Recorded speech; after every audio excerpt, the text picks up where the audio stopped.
வணக்கம் மக்களே, சற்றுமுன் கிடைத்த தகவல் ஒன்றை பார்க்க போகிறோம். அதிமுகவில் எடப்பாடியின் கதை முடிந்தது, அதிர்ந்து போன எடப்பாடி அணி. இந்த ஒரு தகவலை பற்றி தான் நாம் பார்க்க போகிறோம். தகவலை பார்ப்பதற்கு முன்னதாக நீங்கள் நம்மளுடைய சேனலுக்கு புதிய பார்வையாளர்களாக இருந்தீர்கள் என்றால் மறக்காமல் நம்மளுடைய சேனலை சப்ஸ்கிரைப் செய்து வைத்துக் கொள்ளுங்கள் மக்களே. தற்சமயம் வரைக்கும் இபிஎஸ்க்கு மீண்டும் வாய்ப்பு கிடைக்குமா அப்படின்ற ஒரு சூழல் தான் நடைபெற்றிருக்கிறது.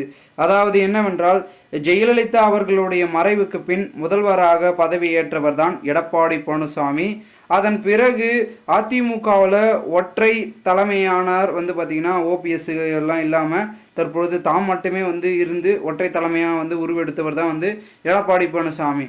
ஏன்னா பார்த்தீங்கன்னா கட்சியில் இருந்த சசிகலா, டிடிவி தினகரன், ஓபிஎஸ் இவர்கள்லாம் நீக்கிட்டு இரட்டை தலைமை வேணாம், ஒன்று வேணாம், ஒரே தலைமை தான் வேணும் அப்படின்ற முடிவெடுத்து ஒற்றை தலைமையை நிறுவினார் எடப்பாடி பழனிசாமி.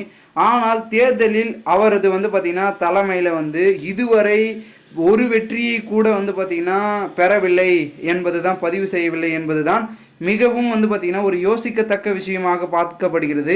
ஏனென்றால் இப்படி இருந்த கட்சி அதிமுக என்ற கட்சினாவே ஒரு காலத்தில் தொடர்ந்து ஆட்சியை பிடிக்கக்கூடிய ஒரு கட்சியாக இருந்தது. அசைக்க முடியாத சாம்ராஜ்யத்தை எழுப்பிய கட்சி தான் அனைத்திந்திய அண்ணா திராவிட முன்னேற்ற கழகம். ஜெயலலிதா, எம்ஜிஆர் போன்ற முக்கிய தலைவர்கள் அங்கம் வகித்து மக்களுக்கான ஒரு சேவையை உண்டாக்கிய கட்சி தான் பார்த்திங்கன்னா அதிமுக கட்சி என்றே சொல்லலாம். அதன் பிறகு 2026 பார்த்திங்கன்னா தமிழக சட்டப்பேரவை பார்த்திங்கன்னா தேர்தல் நடைபெற உள்ளது. இந்த நிலையில் அந்த தேர்தலிலும் இபிஎஸ் அவர்களுக்கு தலைமைக்கு பார்த்திங்கன்னா அதிமுக சார்பில் அதிமுக சந்திக்குமா ஃபஸ்ட்டு இபிஎஸ் தலைமையில், இல்லைனா அவருடன் இருக்கக்கூடிய தலைமை என்பது மாறுபடுமா அப்படின்ற கேள்விகள் அதிகமாகவே எழுப்பப்பட்டிருக்கிறது. ஏன்னா தொடர்ந்து தோல்விகளை சந்தித்ததன் காரணமாக தலைமையை மாற்றணும் அப்படி இப்படின்னு கட்சிக்குள்ளே உட்கட்சி பூசல்கள் தொடர்ந்து போய் கொண்டிருக்கு. இதனால் கண்டிப்பாக பார்த்திங்கன்னா கட்சியில் நடக்கக்கூடிய கள நிலவரங்களை எல்லாம் பார்த்திங்கன்னா பார்த்து தொண்டர்களும் நிர்வாகிகளும் ஒரு முடிவை எடுப்பார்கள். தலைமையை மாற்றப்பட வேண்டும், கட்சியிலிருந்து நீக்கப்பட்டவர்களை ஒன்றிணைக்கப்பட வேண்டும். அவர்கள் என்ன பார்த்திங்கன்னா வழிவகுக்கிறார்களோ அதை சிறப்பாக செஞ்சாவே போதும். ஏன்னா ஜெயலலிதா அவர்களுடைய இருந்த அந்த பெரும்பான்மை இப்போ இல்லை அப்படின்னு தான் சொல்லப்படுகிறது.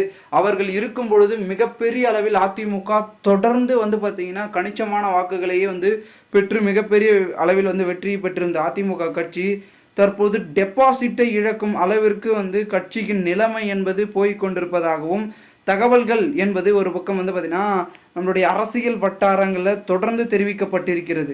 கிட்டத்தட்ட பல தொகுதிகளில் பார்த்திங்கன்னா பெரும்பான்மையை தொடர்ந்து பின்னிலைவை சந்தித்து வருகிறதாம் அதிமுக.